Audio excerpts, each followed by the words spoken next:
Wah! It's time! Wah! Ang init!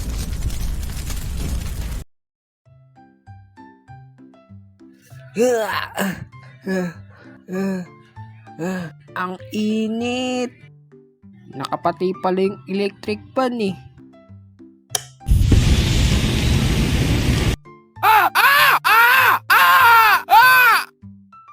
Tara, magkape. Mahalagang paalala, sa panahon ng tag-init, uminom ka lang ng kape.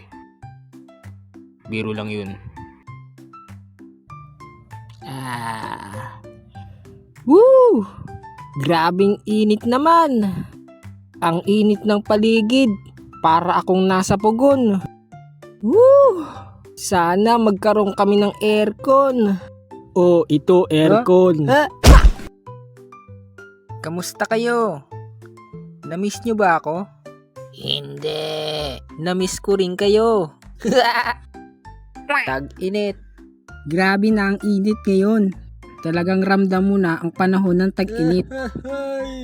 O sabihin natin, summer na. Sobra talagang init kapag summer. Yung pakiramdam mo para kang nasa loob ng oven. Ang init. Okay lang ako. Alam mo yun, tuwing summer kahit umaga pa lang ramdam mo na yung init. Yung sobrang init na ng paligid mo. Kaya kahit antok ka pa at gusto mong matulog, wala kang magagawa kundi bumangon. Hirap kayang matulog ng sobrang init. Para kang nilulutong siomay sa steamer. Ang init! Kahit nga yung electric fan na dapat yung inaasahan mo mapapabawas sana ng init, yun pa yung lalong nagpainit. Kasi yung binubugan niyang hangin, sobrang init. Pero kahit reklamo tayo ng reklamo sa init, gusto pa rin nating uminom ng mainit na kape.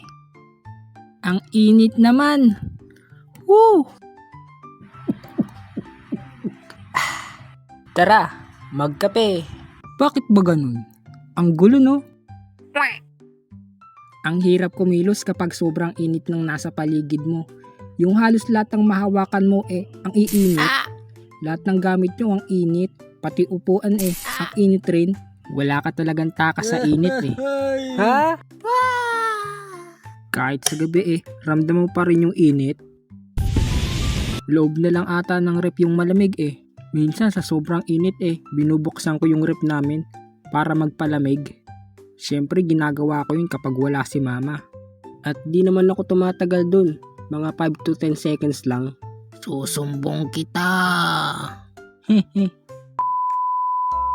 Kapag sobrang init na ng loob ng bahay nyo at wala kang choice kundi lumabas para magpahangin, kaso minsan walang hangin dumadating. Kaya ang gagawin mo ay ang magtawag ng hangin sa pamamagitan ng pagsipol. J-Ban, tawagin mo nga yung hangin. Opo ma. Hangin! Hindi ganyan. Sumipol ka. Di ako marunong sumipol ma. Hay nako.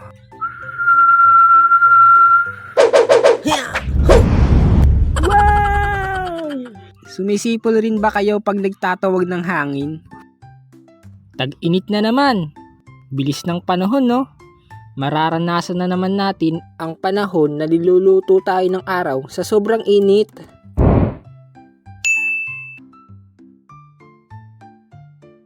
Summer. Uy, kilala ko yun si Summer, yung loyal. Ito yung panahon na hindi ka mawawalan ng pawis. Yung kakapunas mo lang ng pawis tapos pinapawisan ka na kaagad. Ito yung panahon na kahit sa sulok ng bahay nyo, mainit. Puwera na lang kung may aircon kayo. May aircon kami. Kaya di kami naiinitan.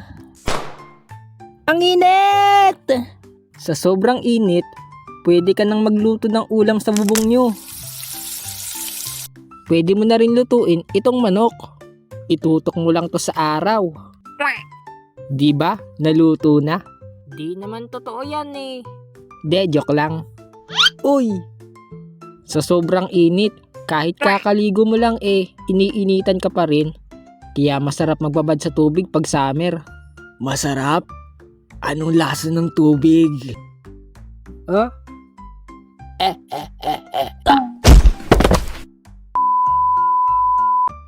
Mga pagkain tuwing tag-init. Doon naman tayo sa mga pagkain tuwing tag-init. Kapag summer na, dyan na tayo madalas kumain ng malalamig na pagkain tulad ng halo-halo, ice cream at ice candy. Masarap kumain ng halo-halo kapag may pera ka. Pero kung wala, tubig na lang tayo. Sa ice cream naman, alam nyo ba yung commercial sa Selecta dati? Yung ice cream na pag binaligtad mo hindi nalalaglag. Tanda ko nun, ginaya yun ni kuya J-Ban, tignan mo. Super thick ice cream, go! Ay. Yun tuloy, wala na siyang ice cream. Tuwing tag-init, madalas rin kami kumain ng ice candy. At dating gumagawa ng ice candy si mama. Kaya nakakahingi kami nila kuya at ate ng walang bayad. Pero bihira lang kami bigyan. Kasi baka daw sipunin kami at walang kitain yung panindang ice candy. Madalas rin dati si mama magtinda ng ice candy sa harap ng school tuwing tanghali kung saan oras na ng labasan namin mga estudyante. Madali lang maubos yung tinda ni mamang ice candy kasi sobrang sarap.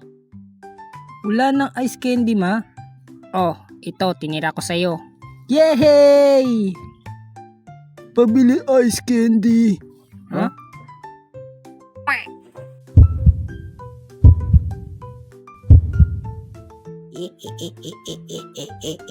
Huh? Hindi!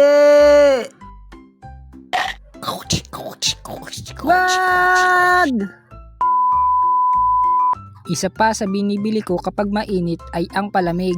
Sama mo pa ng manggang nakastick na dating tig-piso na binuraot mo lang sa kaibigan mo.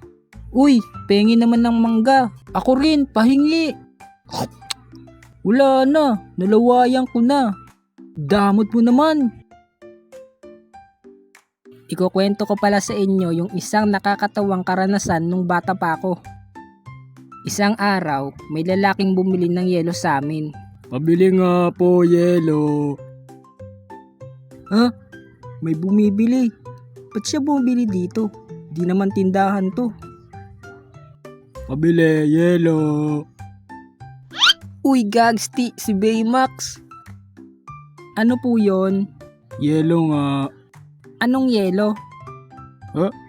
Nung araw na yun, di ko alam kung anong yelong sinasabi niya. Anong yelo? Yung yelo. Alam ko na. Wait lang po. Ay, mabuti naman alam niya. Akala ko di niya alam yung yelo Ito na po yung yelo. Ayos. Ito na po yung yelo. Yung Crayolang kulay yelo yung binigay ko. Nakakahiya yun. Saka ko lang naalala nagtitinda pala kami ng yelo. Hala, nagtitinda nga pala kami ng yelo. Summer na. Kaya pag-usapan natin ang bakasyon. Bakasyon! Magbabakasyon na naman ng mga estudyante. Ito lang naman yung hinihintay namin dati pag malapit na ang summer. Kasi wala nang pasok. Wow! Hindi ka nagigising ng maaga para pumasok sa school. Hindi ka nasasagot sa mga quiz ng teacher mo. Hindi ka nagagawa ng assignment. Hindi mo na kailangan mag-isip ng paraan para makakopya sa klase mo. Hindi ka na mapapagalitan ng teacher mo. At hindi ka na malilista sa noisy. Di ba ang saya? Ang saya!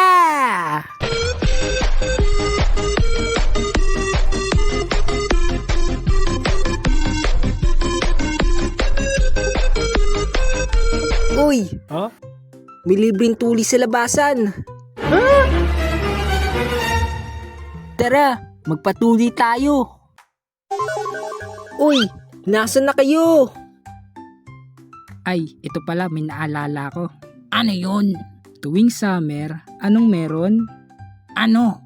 Tuwing summer, anong meron? Ano nga yun? Tuwing summer, mayroong libreng tuli! Mama! Wow! Kapag summer na, bakasyon na. Kaya pag bakasyon na, may libreng tuli na. Mama, ayoko magpatuli. Tumigil ka. Paano ka lalaki niyan kung di ka magpapatuli? Huwag kang mag-alala anak.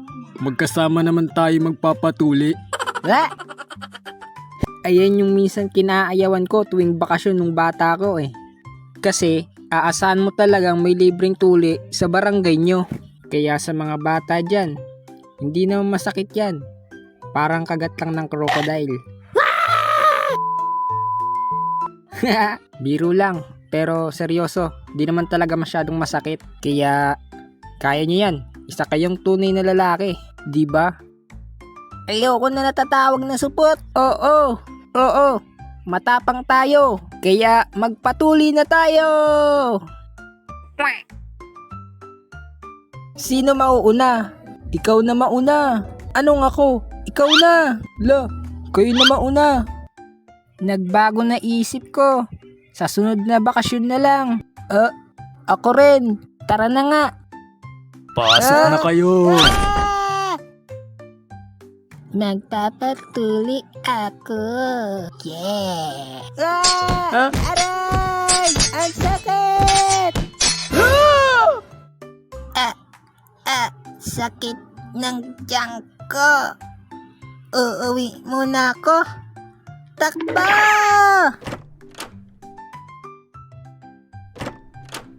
Bagong tuli na kami!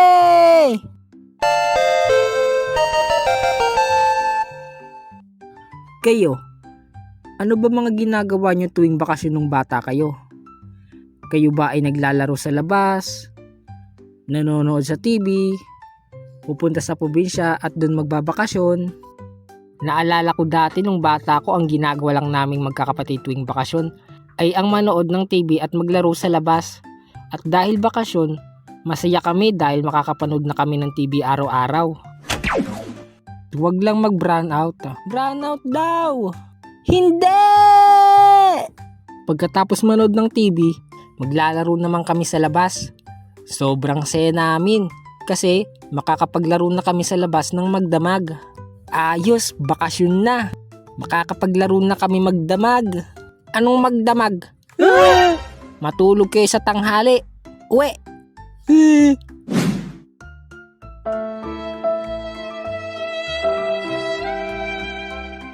Ay, bawal pala magdamag.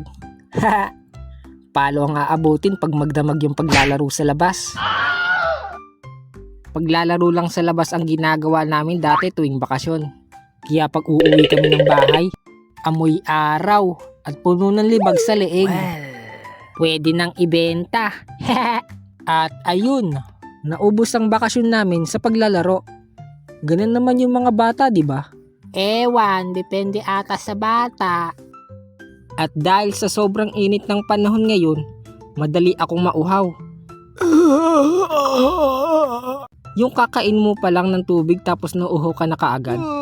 Pakiramdam mo parang tuyo na yung lalamunan mo. Kailangan ko ng tubig. Stay hydrated mga kaibigan. Uminom ng maraming tubig lalo ngayong tag-init. Ano pa ba mga madalas gawin ng mga tao kapag summer o tag-init? Ano? Hotdog. Di mag-swimming. Aba, oo nga no. Nung nakatira pa kami dati sa probinsya, tuwing summer madalas kami maligo sa dagat, lalong-lalo na sa ilog. Maaga kami naliligo sa dagat para magbabad sa tubig at para na rin magbilad sa araw. May vitamins daw yun eh. Yung vitamin D. Mga alas 7 pa lang ng umaga, aalis na kami ng bahay para pumunta at maligo sa dagat. Hindi kami marunong lumangoy, kaya sa pangpang ng dagat lang kami naliligo. Pagtampisaw at Ang saya. pagpapalutang lang sa gilid ang ginagawa ko. hanggang sa gilid lang kami ng dagat. Kasi malakas humigit kumanghila yung dagat, lalo na pag maalon. Alam niyo yun, pag naliligo ka sa dagat para kang hinihila papunta sa gitna ng dagat. Kaya nakakatakot minsan maligo sa dagat, lalo na pag di ka marunong lumangoy. Ah! Tulong! Ah! Ano ginagawa mo? Ay. Pag maliligo ka sa dagat, mararanasan mo rin ang makainom ng tubig dagat. Ah!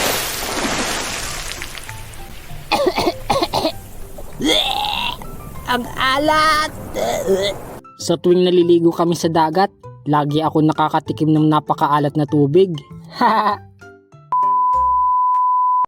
Kapag summer, madalas rin kaming maligo sa ilog ng kuya ko. Tapos kasama namin yung pinsan namin at mga kaibigan ko. Mas masaya kasi kapag may mga kasama kang kaibigan. Sobrang init. Tara, ligo tayo sa ilog. Tara, para mabawasan naman yung init ng katawan ko. Ang hot ko kasi kaya mainit. Lo, Anong hot? Hotdog? You eat nothing but hot dog. Hotdog all the time. Kayo naman, nagbibiro lang. tara na. Punta na tayo sa ilog para makaligo na tayo. Tara, Isa sa pinakagusto ko sa ilog ay yung magandang tanawin. Presko ang hangin sa ilog. Ay. Kaya napakasarap talaga maligo sa ilog. Mga alauna ng hapon kami naliligo sa ilog. Ayun yung oras na madalas mapag-usapan namin eh. Tirik na tirik ang araw nun kaya sobrang init talaga. Sa sobrang init, yung mga bato sa ilog ang init din. Kaya pag tinanggal mo yung tsinelas mo tapos umapa ka sa mga bato, mapapaso ka. Aray. o tara. Ano pa hinihintay nyo? Ligo na tayo. Let's go! Yahoo!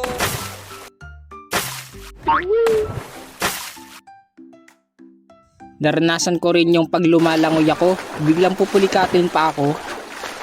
Yung mararamdaman mo na biglang maninigas paa mo. Aray ko! Naiisipan rin namin gawin sa ilog yung sasabayan namin yung agos ng tubig.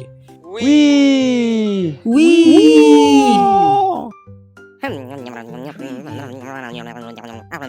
Tae! Ay, di pala. Natatay ka na yata eh. Tay ka na. Pwede naman yan. Ano? Di kaya? Pag maliligo kami sa ilog, hindi mawawala ang pagkain. Nakakagutom kasi pag naliligo sa ilog. Uy, ano yun? Gutom na tiyan mo, Nash. Ikaw nga rin eh. Tara, kain muna tayo. Buti may binili ako mga biskwit. Tara, may binili rin akong mais. Yun pala eh. Tara, kanina pa ako nagugutom. Uy, pengi! Kainan na!